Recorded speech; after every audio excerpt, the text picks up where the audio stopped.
कामयाबी का शोर, क्योंकि टेक्स्ट बुक लेकर आया है up to 90% of once more.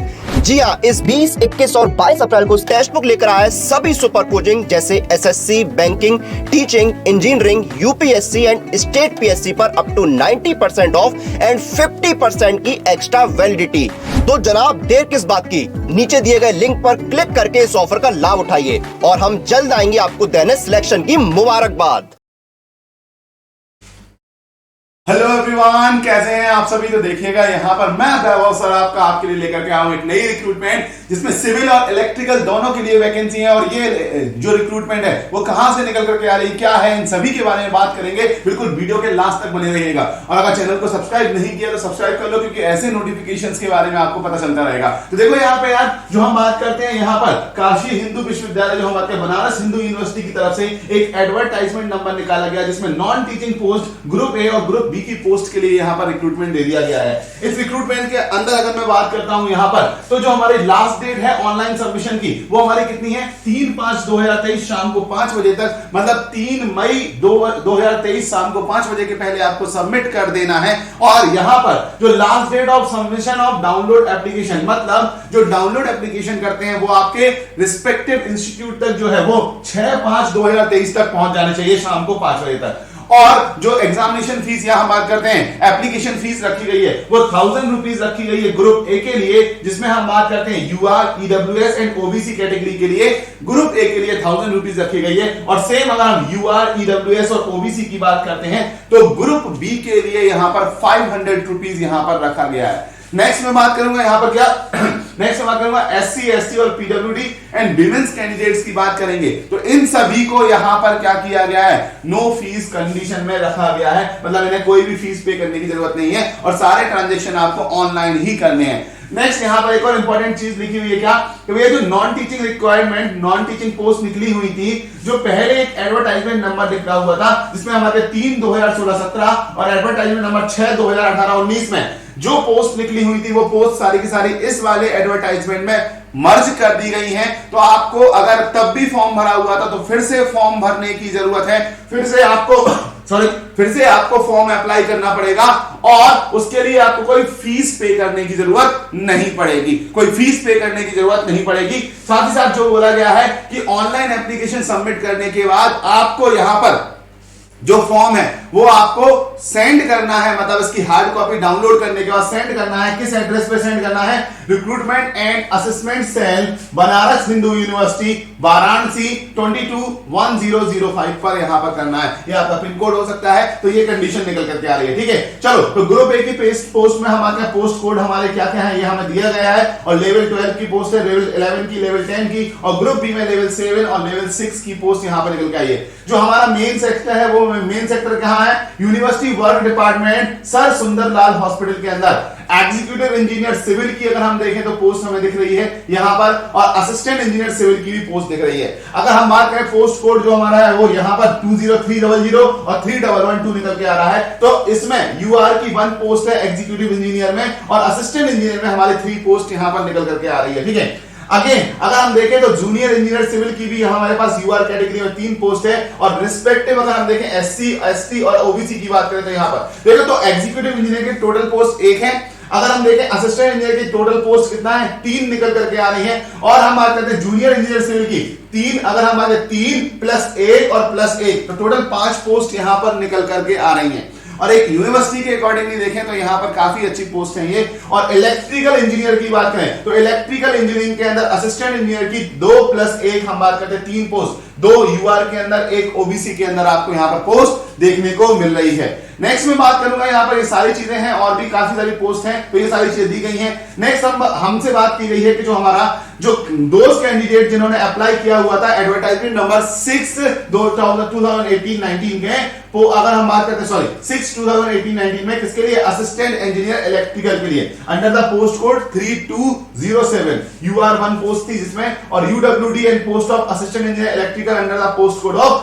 3201 UR 1 post थी जिसमें। तो हम बात करते हैं उनको post code have been merged under the post code 3207। तो 3207 के अंदर इसको मर्ज कर दिया गया है, मतलब आपको फॉर्म फिलअप करने की दोबारा से जरूरत है, बट आपको दोबारा पे करने की जरूरत नहीं है। ऐसा ही यहां पर भी यहां पर लिखा हुआ है required to apply afresh but need not to pay the application fee. अगर आपने पहले इस पोस्ट के लिए इन एडवर्टाइजमेंट के अंदर आपने फिलअप किया हुआ है तो ये कंडीशन निकल करके आ रही है। अब कई लोगों को कंफ्यूजन हो रही होगी, ये एडवर्टाइजमेंट नंबर जो है वो 3/2016-17 है और देखो अभी वाला एडवर्टाइजमेंट नंबर कितना है 10/2022-23 निकल करके आ रहा है। तो कंफ्यूज मत होना, ये पहले कभी रिक्रूटमेंट निकला हुआ था, अगर आपने भरा हुआ है तो वो कंडीशंस निकल करके आ रही है। ठीक है, नेक्स्ट में बात करता हूं, यहां पर हम अपने जो पोस्ट कोड आया हुआ है उसके लिए हम देख लेते हैं यहां पर हमारा एलिजिबिलिटी क्राइटेरिया क्या है। देखो एग्जीक्यूटिव इंजीनियर सिविल की बात करते हैं, लेवल 11 की पोस्ट है, तो एसेंशियल क्वालिफिकेशंस जो बोल रहा है वो फर्स्ट क्लास बैचलर डिग्री बोल रहा है सिविल इंजीनियरिंग में और pass with the first class section A and B examination of the institute of engineers. ठीक है, नेक्स्ट अगर हमारे मिनिमम एक्सपीरियंस चाहिए यहां पर कितना 8 इयर्स का, तो 8 इयर्स का मिनिमम एक्सपीरियंस यहां पर आपको चाहिए है और minimum experience of 5 year as assistant executive engineer. अगर 8 ईयर का असिस्टेंट इंजीनियर के फॉर्म में काम किया हो और मिनिमम 5 ईयर आपने असिस्टेंट एग्जीक्यूटिव इंजीनियर के फॉर्म में काम किया हो, कहां CPWD state government PWD services में, तो हम बात करते हैं आप यहां पर अप्लाई कर सकते हैं with annual turnover of at least 200 crore. तो हमने बात किया या प्राइवेट ऑर्गेनाइजेशन में जो एनुअल टर्नओवर रखता है 200 करोड़ उसके लिए। लेकिन अगर एसेंशियल तो बोला गया, लेकिन डिजायरेबल क्वालिफिकेशंस की बात करें तो क्या हो जाती है, experience in construction of project and multi-story building and have experience in planning, estimate, measurement, tendering and CPWD and PWD norms। ठीक है, और गुड नॉलेज रखना चाहिए क्या मैनुअल, अगर हम बात करते हैं जो भी हमारे स्किल सेट्स हैं उनकी गुड नॉलेज यहां पर रखना चाहिए। ये सारी बातें यहां पर कर रहा है। ठीक है, नॉलेज ऑफ कैड यहां पर होना चाहिए, CAD कैड जो डिजाइनिंग होती है हमारे कंप्यूटर एडेड डिजाइन, उसका भी आपको नॉलेज यहां पर होना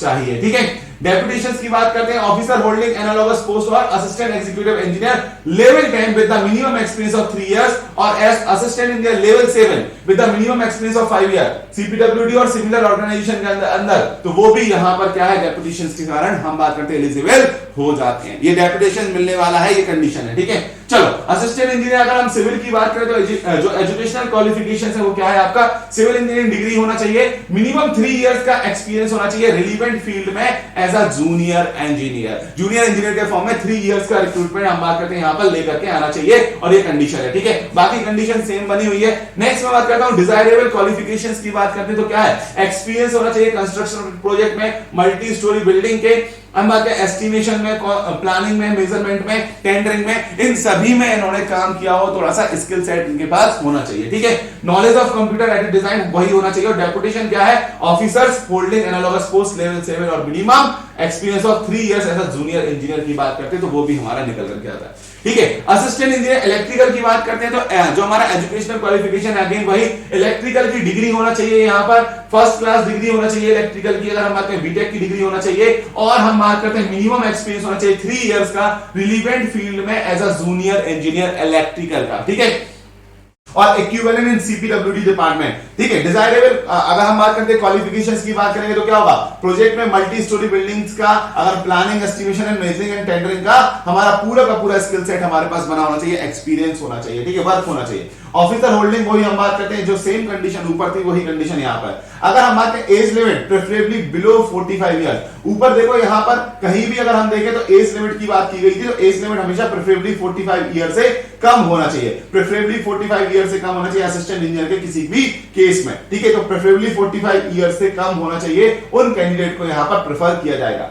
अब जूनियर इंजीनियर की बात करते हैं, जूनियर इंजीनियर के लिए क्या बोलता है भाई कि बैचलर डिग्री बोल रहा है सिविल इंजीनियरिंग में और रिकॉग्नाइज्ड यूनिवर्सिटी से, minimum 1 year experience in the relevant field और pass first class section A B examination. और क्या बोल रहा है भैया, और बोल रहा है first class in engineering diploma in engineering, मतलब जो 3 नंबर की पोस्ट है जूनियर इंजीनियर की वो हमारा डिप्लोमा और डिग्री दोनों वालों के लिए है, जहां पर हमारा डिग्री वालों के लिए 1 ईयर एक्सपीरियंस और डिप्लोमा वालों के लिए मिनिमम 3 ईयर एक्सपीरियंस यहां पर आपके लिए रिक्वायर्ड हो जाता है। तो हम बात करते हैं एक्सपीरियंस होना चाहिए मल्टी स्टोरी बिल्डिंग बनाने का, हम बात करते एस्टिमेशन मेजरमेंट एंड टेंडरिंग का भी यहां पर निकल करके आना चाहिए। Knowledge of CAD and CAD होना चाहिए और एज लिमिट जो है वो 35 35 ईयर्स रखी गई है। कितना रखा गया है एज लिमिट? एज लिमिट जो रखा गया है वो 35 ईयर्स यहां पर रखा गया है। तो ये कंडीशन। और जूनियर इंजीनियर अगर इलेक्ट्रिकल की बात करते हैं तो यहां पर फर्स्ट क्लास बैचलर डिग्री होना चाहिए इलेक्ट्रिकल में, और हम बात करते हैं यहां पर first class diploma in electrical engineering होना चाहिए। मिनिमम 3 इयर्स एक्सपीरियंस यहां पर,